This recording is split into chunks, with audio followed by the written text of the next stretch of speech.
time for another episode of What Pet Should I Get? Hello and welcome. I'm your host, Shay Galore, taking over temporarily for Julia Batchelor while she's on assignment. Well, we've got a great show for you today. Lots of wonderful pets with a lot of love to give, looking for new homes. And of course, we've got advice, discussion about fostering, adoption, and taking care of your four-legged friends. Today, I've got Emily Jordan here. She's from the OSPCA. She's going to chat about March break camps and rat adoptions. And she's brought a rat named Wilf. And Claire Forndren is here from Dog Tales Rescue and Sanctuary with Jack Russell mix named Elphaba. But first up from Coveted Canines Rescue, please welcome co-founder Carly Whirl as well as Cynthia Chapman, who's the foster mama to Asta, and also Frida. She's a 5-year-old terrier mix looking for a great home. Hello, everybody. Welcome. Hi. So great to have all of you. Thank you. It's like a big family here. Yes. and Frida's yawning away and relaxing. She's so happy. She's so happy. Well, Yes. let's start off. Maybe you could tell us a little bit, Carly, about what Coveted Canines is all about, the history of it. We are a rescue that really focuses on dogs that are like street dogs, or they are in kill shelters, so they're going onto euthanasia lists. We also pull from rescues in different countries, especially the southern U.S. and Mexico, and they pull from kill shelters or they take dogs off the street, vet them, temperament test them, and then send them to us if they're having a hard time finding adopters where they're located. Right. Yeah. And so how did you get involved, Cynthia, with the agency? Actually, I was at my vet, and the vet, one of the vets that's at this particular hospital is one of the vets for Coveted Canines. Okay. And I just happened to hear her discussing a dog that was coming in that had been tied up down at the GO station. And then I found out about the rescue. They gave me the information, and I went on the website and saw a dog that I liked. And she had too many applications already, so I got into the foster part of it. Okay, wonderful. So you have adopted and you have also done fostering. Yep. And we want to talk about fostering because a lot of people think, well, it's all or nothing. I have to adopt, I have to commit. But fostering is a really good way to test out the water, Exactly. see if you like doing it, see if you have a connection with a pet, right? Exactly.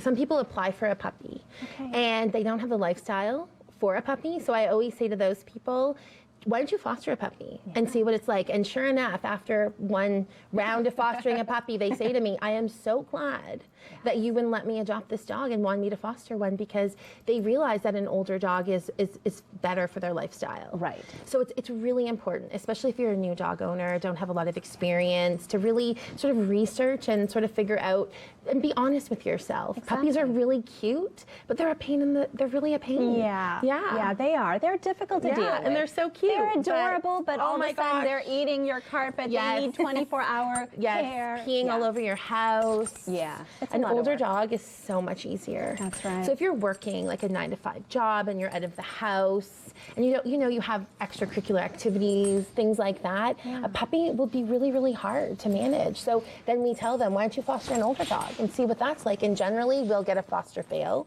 meaning they choose to adopt their foster. Okay. So we call it foster fail. Foster fail. Yes. It sounds negative, but it's a very beautiful positive thing. Yeah. Yes.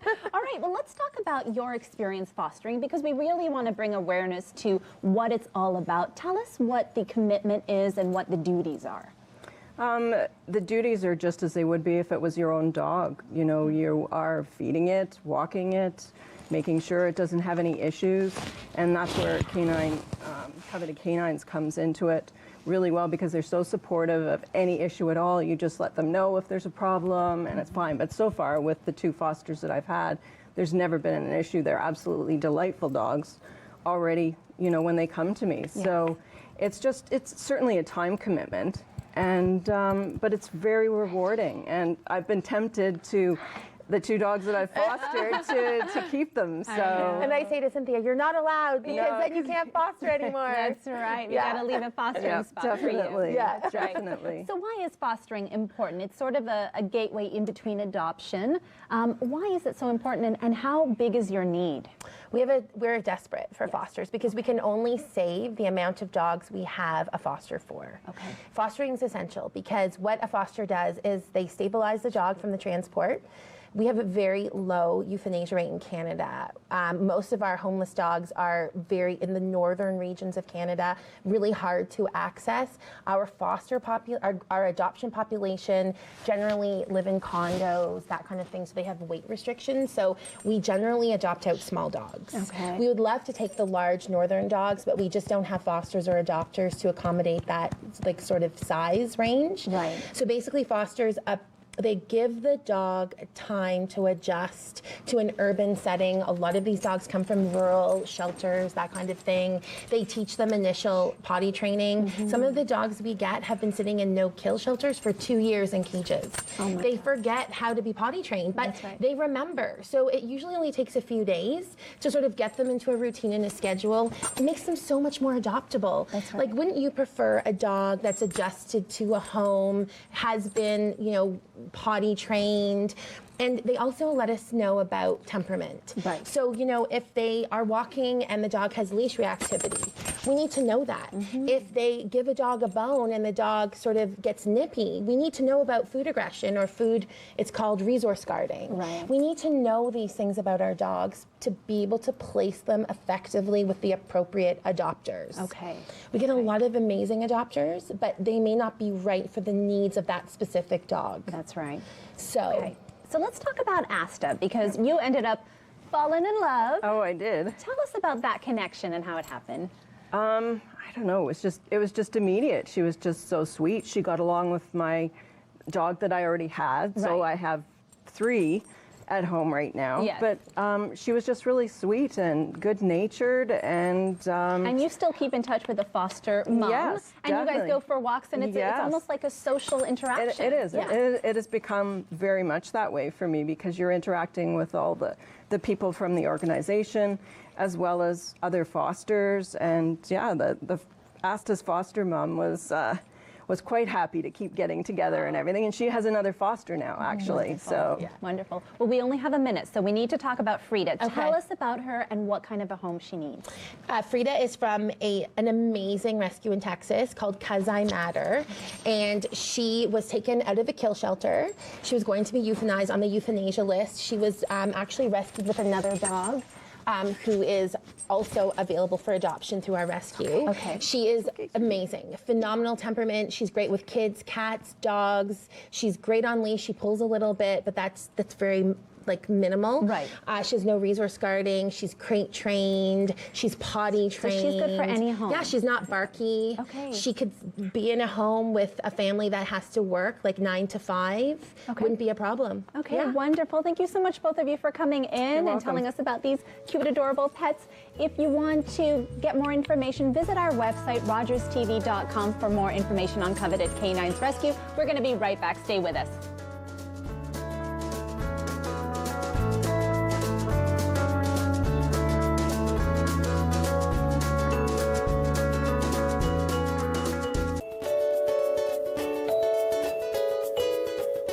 Welcome back. Today we're talking with Emily Jordan. She's the adoptions coordinator at the Ontario SPCA. Thank you so much for being here, Emily. Thanks for having me. And you've got a little friend here do. today. Introduce him to us. So this is Wilf, and he's a rat, Okay. and one of many that we have right now at the OSPCA. We think he's probably about 8 months old, male, obviously, and very friendly. Okay. What kind of pets do rats make? They make good pets. They're very intelligent, and they are quite social as well. So a lot of times we recommend adopting them in pairs. Okay. You want to stay with same gender so you don't have any surprise babies. But, Or a batch. Yeah. But they do like to get along with each other, and they are quite social with people as well. So That's they do make great. good And pets. what's their lifespan? So he's 8 months old. About. Yeah. Usually about 2 years. Okay, or so yeah, so it's not a huge commitment. Exactly. That's what I was going to say. It's a commitment, but it's not, like adopting a Yeah. cat or a dog, right? Right. Okay, so let's talk about this amazing partnership you have with PetSmart. You do have an actual rat adoption We campaign do, going. yeah. Yeah. So recently, and you may have heard about it in the news, there was about over 600 rats rescued from a person's apartment. Oh my And these were gosh. pet rats that had just overpopulated, which is what can happen when you don't separate males and females. So we ended up with a lot of rats, and there was just no way that we were going to be able to adopt them all out from one center. So they were transferred to different centers different OSPCA's, and then PetSmart agreed to help us out. So we've been transferring them out to PetSmarts, and for just $5 you can adopt a rat from PetSmart. Just $5. Yeah. And I think we have actually a graphic to put up to show you a little bit about that. So that's it, $5, which is nothing. I mean, really. So it's a good deal. It makes for a great potential first pet for maybe a child, or if you're dabbling into it and you're not sure if you want a full commitment of a full pet, this is something wonderful. Yeah, and a lot of them are very young babies, so you're starting out fresh and you can handle them and get them used to being with people. So that's really neat as well. Well, that's great. And what kind of what kind of care do they need? Are they not too bad. I mean, they live in a cage, so you're going to have to, clean the shavings, every so often. We usually do like a spot clean every day, and then once or twice a week, you're going to want to clean all the shavings out and really clean out everything, and just, feeding them. And then you want to have that interaction time as well, so you don't want to always be in the cage and never get to interact. So make sure you have time to do that as well. Okay, so if you are interested, any PetSmart around Ontario? I don't think not all of them are participating. We have, from our location, we have ones in Scarborough, Whitby, East York, Elgin Mills, and you can find them all on our website as well. Okay, so just go to the OSPCA website and you can find out details about that. All right, and you also have March break camps, which I didn't know OSPCA has, which is a fantastic opportunity for kids to get to understand animals, taking care of animals. So tell us about them. Yeah, so we have March Bird Camp, and we also have summer camps as well. Okay. So from March 13th to 17th, you can enroll your child. It's $195 for the whole week. That's or really we're cheap. Yeah, or we're offering 1 day as well. So if you want to just come in for a couple days or 1 day here and there, it's $45 a day. Okay. And there's going to be lots of fun things. So hands-on with the animals, and that's always going to vary depending on what animals we have in at the time. And then there's crafts. What I think is really neat is we have special guests come in. So sometimes like Reptilia will bring reptiles, or we'll have the canine unit bring their police dogs, or one of our investigators will speak about some of the rescue jobs that they've done. So there's really neat guests that come in as well and educate the kids. This is really great for kids who love animals and are always talking about it, or maybe you can't even have an animal in your family, but you really want to, make your child aware of how to take care of We get a animals. lot of kids that are animal lovers, and it's maybe someone in the house is allergic and they can't have one of their own, so they love to come and get that interaction. That's amazing. So March break and summer camps in the summer, and the cost is pretty reasonable. Age groups? 9 to 12. 9 to 12. Okay, so it is a specific age group, 9 to 12, and you could do 1 day or the whole week. All right. Well, you have one more event coming up. It's called Adopt a Heart, February 11th. It's, I'm assuming, a Valentine's Day themed event. Tell us about that. So this is something new we're trying this year. So on February 11th, you can come to the shelter. I believe it's 2 to 4 p.m. And for $5, you can adopt or donate to get a Valentine to give one of our pets, and you can put it on their window with a little special message for them, because even if you can't take an animal home, you can still give them some love and help with their care. So that's really neat. And then there's going to be we're calling it our smooch booth as well. So you can bring in your own pet and have your picture taken by a professional photographer, and that's for a $10 donation. That's so fun, and that's again, it all goes to a great cause, because OSPCA is a nonprofit. It relies on donations and the support of the community, right? And can you make a donation online if you just want to do that? Yes, at any time, yeah. Okay, let's talk quickly about adoptions. Are you always busy when it comes to that? Do you always need a lot of people to come out and adopt pets? I mean, we always have pets. It kind of ebbs and flows with the time of year. So right now is kind of a little bit more of our downtime. So we don't have maybe as many animals other than our rats that we do. And that can always change too. There can always be an investigation where we get, X 100 cats in at a day. You never know what's going to come. But it does tend to be a slower time of year right now. And then spring and summer is when things get really busy with all the kittens being born and cats being brought in. And so it does get busier in the spring and summer. So if people are interested in adoption, what should they be keeping in mind? I think, you have to be open. You have to give an animal time to adjust. You have to realize that you're a complete stranger to them, and your house is something totally new. It's all a new experience. So it is going to be an adjustment period. You can't expect an animal to go home and understand the rules and do everything you want them to do right away. So give them time and let them adjust.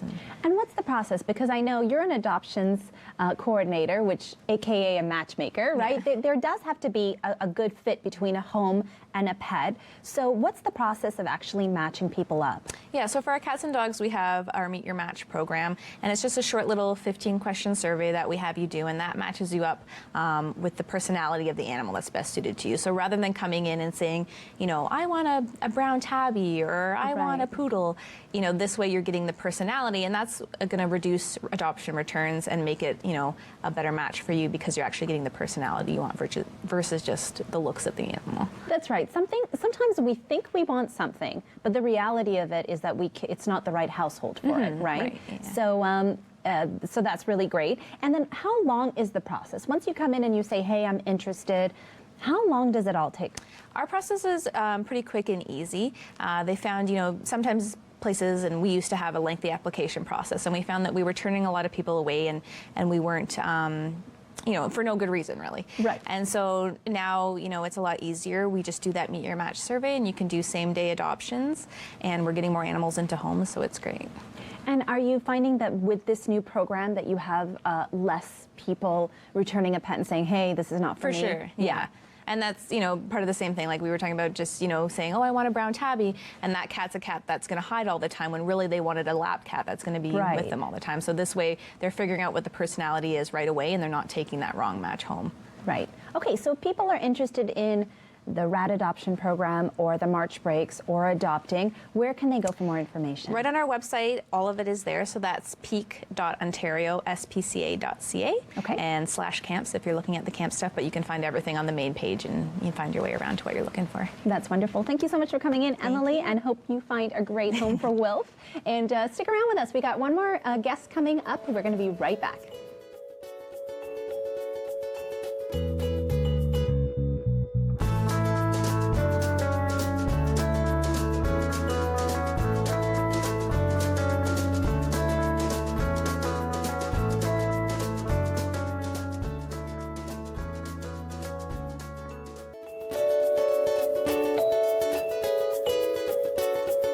Welcome back. Today we're talking with Claire Fondren from Dog Tales Rescue and Sanctuary, and she's here with a very cute Jack Russell mix, and she's called Alfala. With a or Ellie for short. Ellie for short, exactly. Hi, little lady. She's so sweet. So she's about 11 years old. She is. Let's talk about her story. Okay, so Ellie is one of the newest additions to our rescue. So she was actually surrendered by her former family. They had her from when she was a puppy until now. She's 11 years old, so that is sad. She spent a long time with this family. Yeah, in a happy home, so she really needs another one to go back to. She does, yeah. The problem, and something that we've talked about before, so when we're rescuing dogs from other shelters and they're coming to Dog Tales, it's always a really happy moment because every your single sanctuary time. is so great, right? Exactly. Our shelter is such a big step up from where these dogs are coming from. But when a dog is coming from a home, I mean, no matter how beautiful our shelter is, it can't compare to a home. So senior dogs who are surrendered to our shelter after having lived in a home their entire lives find it very stressful and confusing and overwhelming, and they don't do well in a shelter environment. So she's a dog that it's a top priority for us to get her out of the shelter and find her home as soon as possible. Okay, and what kind of home does she need? So Ellie is the sweetest, most curious dog you will ever meet. She does not act like she's 11. No, not at all. She's been running still around. like a puppy. Yeah. She would be great with kids. She's great with men, women, everyone. She's so far is testing well with other dogs that are rescue too. Other small dogs. We haven't tested her with larger dogs yet. I don't know how she'd be with cats. But that's definitely something that we can check if a family interested in her has a cat. But I mean, she's just an all-around sweet, perfect, loving dog. She's gonna go fast because she's adorable, she's sweet, and she still has so much energy and love. And she comes from a good home where she's really led a well-off life. So there's not going to be a lot of problems with her. Exactly. And we don't want people to be scared away by her age because dogs like this, small dogs, can live for a long time. So she has most likely, knock on wood, a really long life ahead of her. So. Wonderful. Okay, let's talk about other dogs that we've talked about last week. So Goldie was one of the sweetie dogs that you brought last week. You brought her. We have a photo actually of her, and she has been adopted, Woo-hoo! actually, and her family saw her on the show last week. So we have a big thank you to you for that wonderful. adoption. That is so wonderful to know that, you know, people are paying attention, they are looking, and they are coming to you. That's wonderful. So you have 3 more dogs that came from the Bahamas with Goldie, Yeah. and you have them up for adoption. Yep, they're still looking for homes. And so those we are some still photos. don't have families for them yet. We have Hugo there. So, I mean, obviously when they all came from the Bahamas, they came in their vacation gear. That's They've right. been very disappointed to find the snow here in Canada. That's right. But yeah, anyone who's interested in adopting any of those dogs can come visit us on Sunday during our open house. They're all wonderful and sweet as well. Wonderful. And your open house, you said that it's been growing and growing to the point where over 200 people come every single week. Yes. That's incredible. It's amazing. And you know, when we first opened our rescue, we weren't sure how people would respond to it and to this new concept of a shelter experience. And the fact that people are being so supportive and are telling their friends and family, and the fact that we do have so much traffic on Sundays, I mean, it says a lot about this community and how open they are to making a difference and helping change a dog's life. So it's really encouraging to see how busy we've become. That's wonderful. And you not only have dogs, you have horses. We do. And you have a new one-eyed Jack, the one-eyed pony. That's right. We have a photo of him. So tell us how he came to be at your rescue. So Jack is a pony. He was bounced around a lot. So he's been in a number of homes, and he's had some really poor experiences with humans, and because of that he came to our shelter very afraid of humans, and we couldn't even get near him at first. Every time someone approached, he would run to the other side of the paddock, and this is the reason that he was surrendered to us. The woman who had taken him in was unable to work with him and was hopeful that at our shelter he'd be able to finally connect with someone and have a positive experience. And actually, we've only had him for a month now, and he's already come so far. Oh, good. We've put him in the paddock right beside where our dogs are usually walked, and he is now coming up to the fence to greet our dog walkers every morning and has become very social. It's a complete 180, so it's... and that just tells you that how much they need that love and support from us to heal them, right? Absolutely. I think with Jack, he somehow knows this is his place. He's not going to get bounced around anymore. This is home, and that's what has really helped him open up and start to trust our staff. That's wonderful. So do you keep your horses? Do you keep your horses and your ponies, or what if someone wanted to adopt? How would that work? So as of right now, our sanctuary is a permanent retirement home for all of our horses. Okay. Out of the 76 horses that we have, there are about 6 that we think would be good candidates for adoption. So that's a program that we're working on developing and probably won't be in place until the summer. Okay. But most of our horses are senior or disabled, and are horses that really just need to be put out to pasture and be able to enjoy the rest of their lives. So those horses we're going to keep forever. Wonderful. So Jack has a new home, which is wonderful.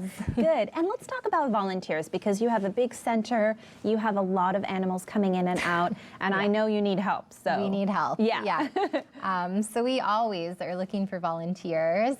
We need volunteers to help with our dogs, with our horses, with our other animals like our pigs and ducks and rabbits. Cleaning too, which is a little less glamorous but very helpful. Okay. So anyone who's interested in volunteering can find volunteer applications on our website under the Get Involved tab. Okay. And once you send your application in to us, we'll be in touch to set up an orientation. Wonderful. Thank you so much for coming in, Claire. Thank you for having and I us. hope you find a wonderful home for Ellie. I if you hope want so, too. any more information about any of the pets you've seen today, make sure you visit our our website, rogerstv.com. We'll have all of the animals up and all the information on how to adopt them. Thank you so much to all of our guests today and to you at home for tuning in, as well as to all of the crew in studio. And we will see you next time. Julia will be back next week on What Pet Should I Get?